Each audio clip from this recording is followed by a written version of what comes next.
venir. Voy a hacer una presentación sucinta. Aquí a mi derecha es Peter Mackley, doctor en Filosofía y Literatura por la Universidad de Temple en Filadelfia, aunque es evidentemente británico, o sea que nadie piense que es norteamericano. Y también es, aparte de amigo mío hace muchísimos años, es mi profesor de inglés. Yo soy Eduardo Fuentes, director de teatro. He hecho pequeños estudios de filosofía en la UNED y juntos hemos traducido un par de libros de literatura y algunos ensayos de filosofía.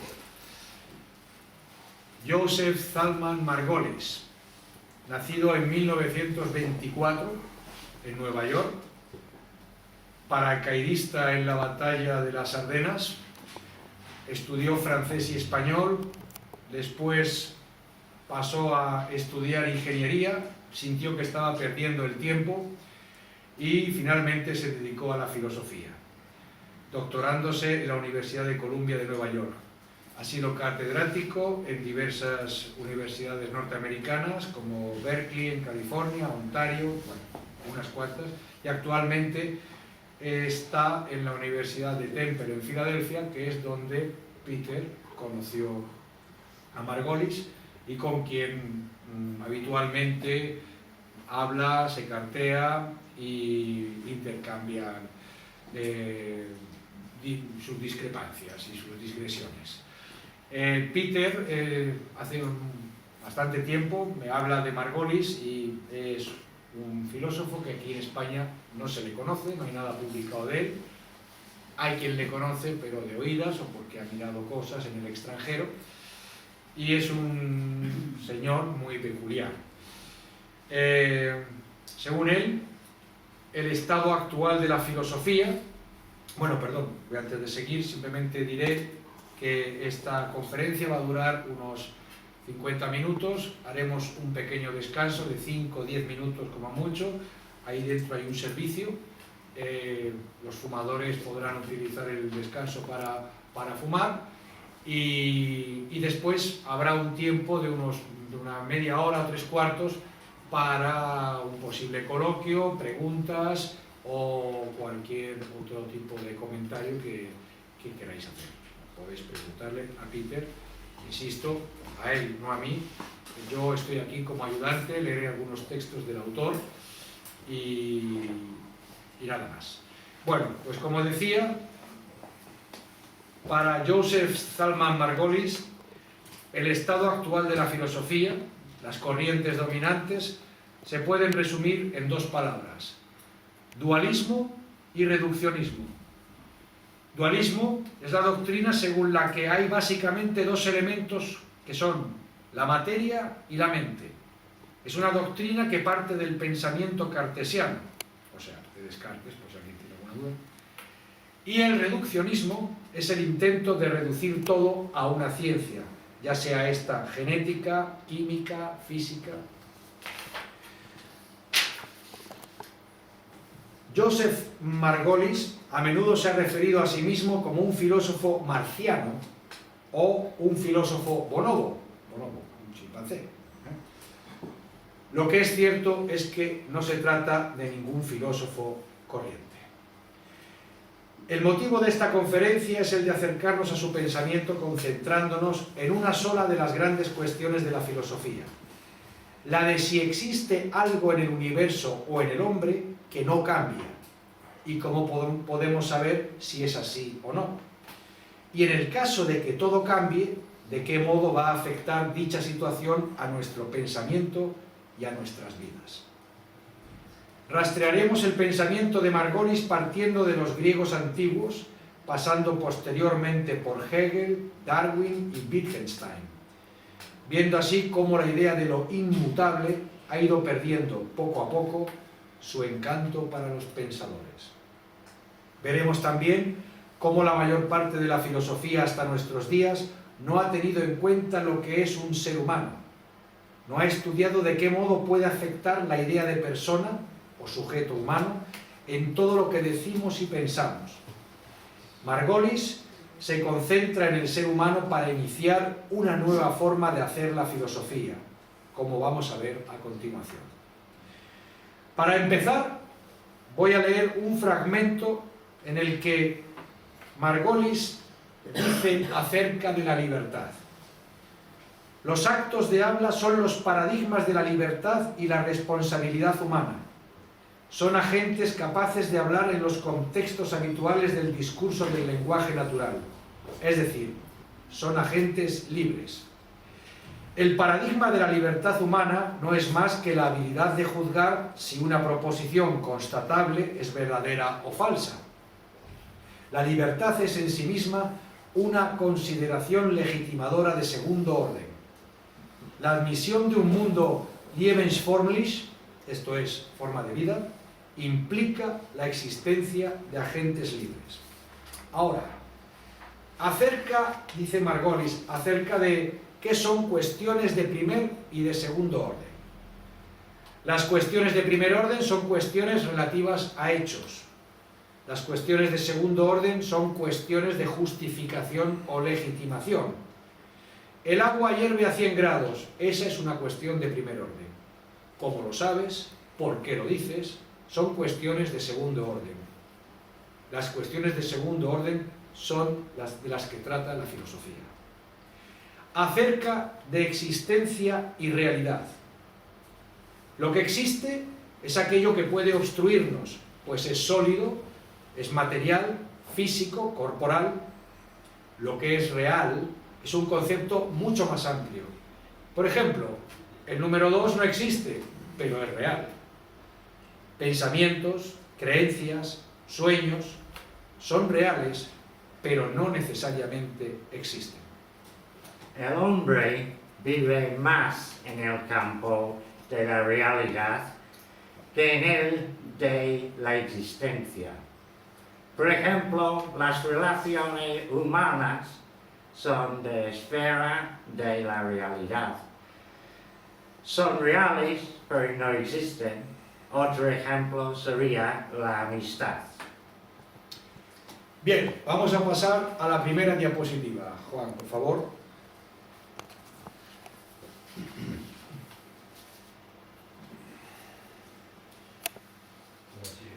Bien.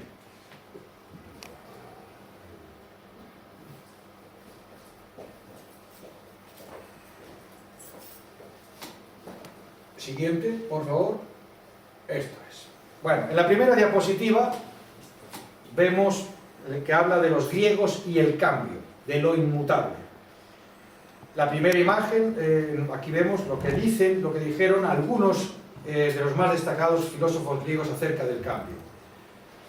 En esta diapositiva se detallan las posturas de los griegos hacia el cambio y el flujo.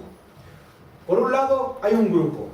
Tenemos a Parménides, Heráclito, Platón y Aristóteles. Y por otro, a Protágoras. Empezaremos con la severa y austera sentencia de Parménides. Lo que es, y lo que no es, no es. De lo que no es, no podemos hablar. Con esta sentencia, Parménides viene a decir que el cambio simplemente no es real. La doctrina de que lo que es real simplemente es, y de que lo que no es simplemente no es.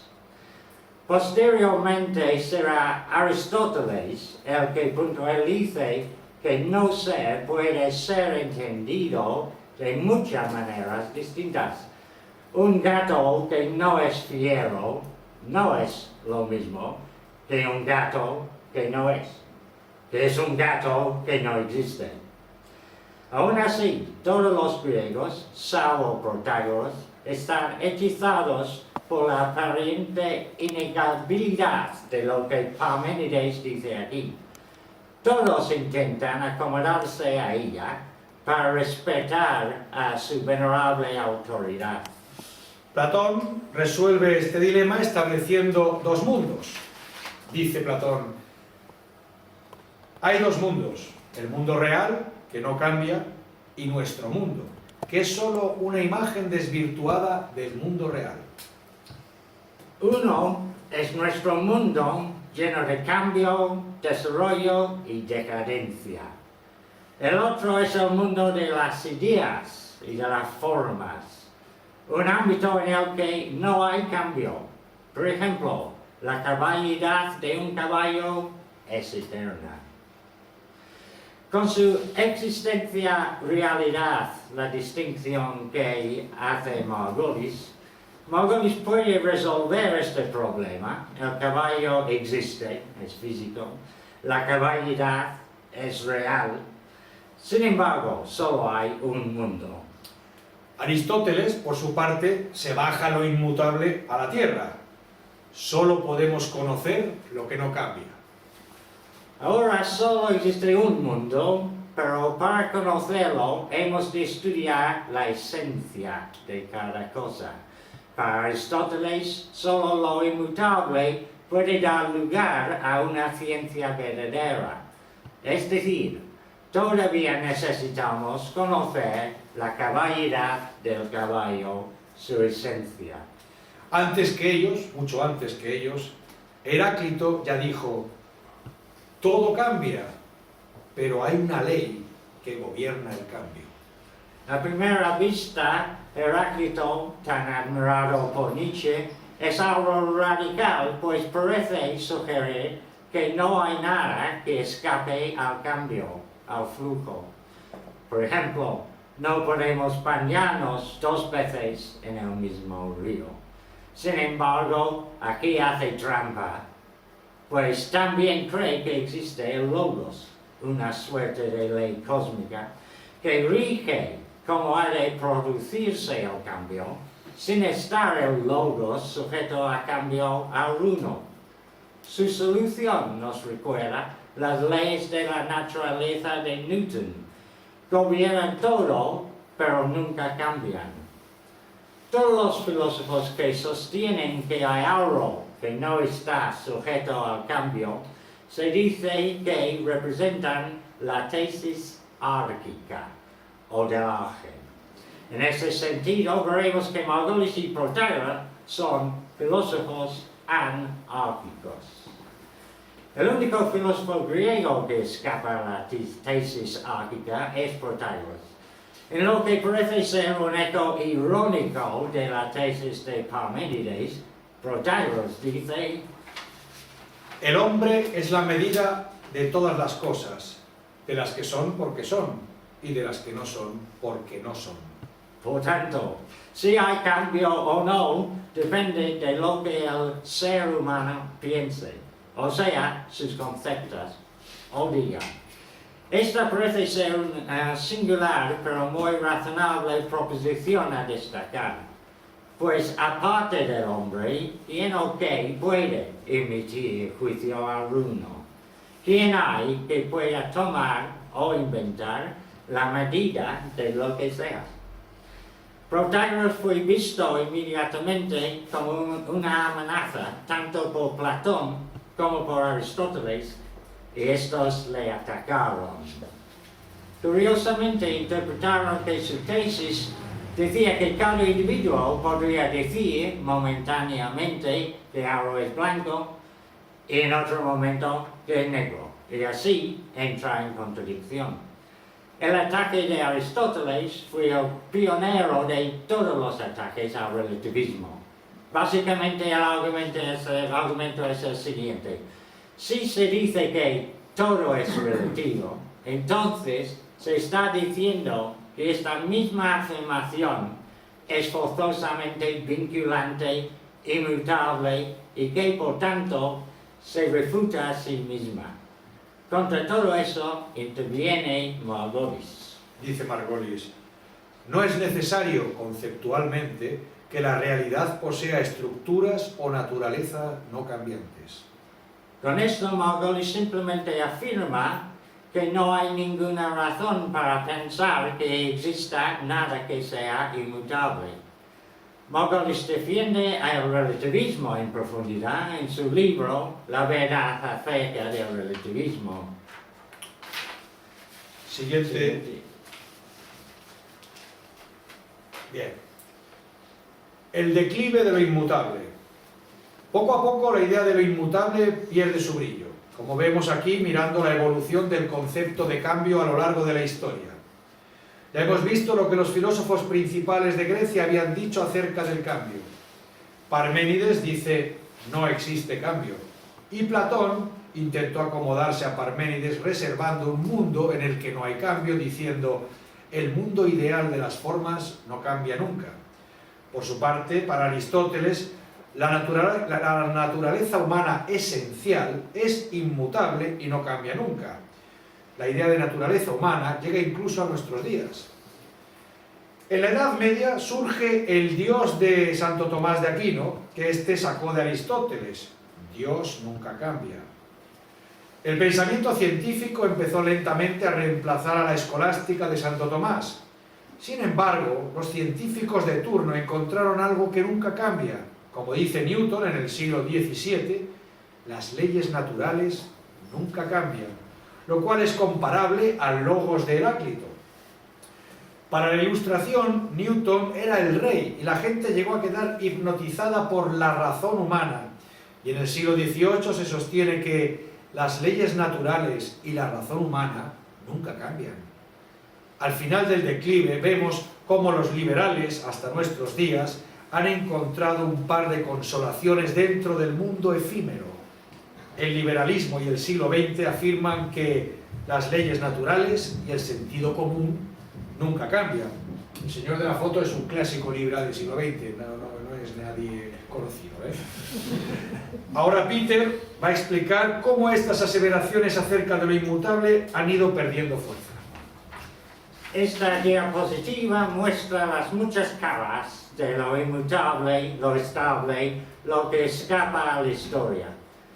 Sin embargo, sí somos criaturas de una evolución natural y de la historia, es de esperar que las formas de nuestros cuerpos físicos sufran cambios, como pasarán con nuestras formas de pensar o de sentir. Es difícil de imaginar que ahora pensemos del mismo modo en que lo hacían los aztecas o los antiguos egipcios. Lo que cuenta para una estabilidad relativa es la lenta transformación de nuestro lenguaje, aunque los cambios en el lenguaje son también constantes, como todo el mundo sabe, y la lenta transformación de nuestras culturas y formas de vida. La idea de lo inmutable es, no obstante, completamente innecesaria y bastante poco convincente. Apelar a lo natural, a lo eterno, suele ser una regla conservadora para mantener intacto el statu quo. En esta diapositiva puede verse como la austera aseveración de Parménides en cuanto a que el cambio es irreal, ha degenerado y ha quedado reducido al sentido común del liberalismo moderno. No parece posible que cualquier fundamentalista, del tipo que sea, vaya a compartir con los liberales la idea liberal de lo que es obvio y evidente para el liberal. Las leyes de la naturaleza, de la física de Newton, podrían ser consideradas como una forma de idealización. La muerte y los impuestos, que Benjamin Franklin en el siglo XVIII sostuvo como eternos, Margulis los contempla como invariables indicativas, es decir, invariables que no es posible saber que son eternos y inmutables, pero hasta la fecha no han fracasado todavía.